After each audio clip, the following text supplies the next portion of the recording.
அம்மாவின் தந்தை தமிழ் சேனலுக்கு உங்கள் அன்போடு வரவேற்கிறோம். ஸ்ரீலிங்க புராணம் பார்த்துட்டு வரும். ஓம் நம சிவாய. நம்ம போன பதிவில் அந்தகனை சிவபெருமான் துவம்சம் பண்ணதை பார்த்தோம். இப்போ பார்த்திங்கன்னா வராகன் சுயரூபம் பெறுதல்.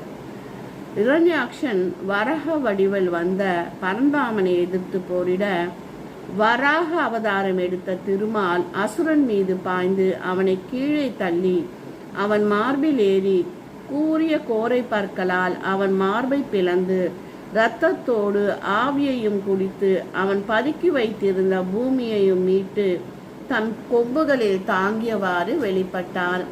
அது கண்டு தேவர்களும் நிலமாதும் மகிழ்ச்சி பெற்றனர்.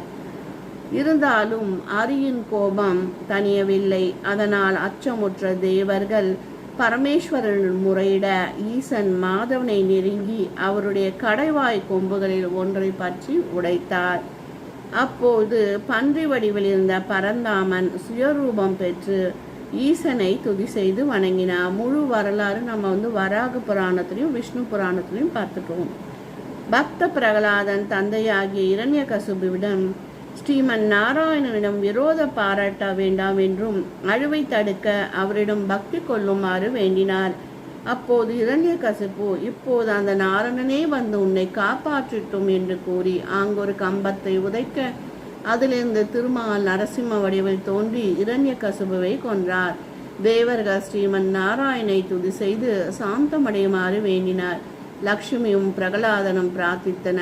இரண்யன் மார்பை பிளந்து குருதியுடன் ஆவியையும் குடித்த அச்சுதன் வெறி அடங்காது குறித்து விண்ணப்பித்து அவரை சாந்தமுறை செய்யுமாறு பரமனிடம் வேண்டினார்.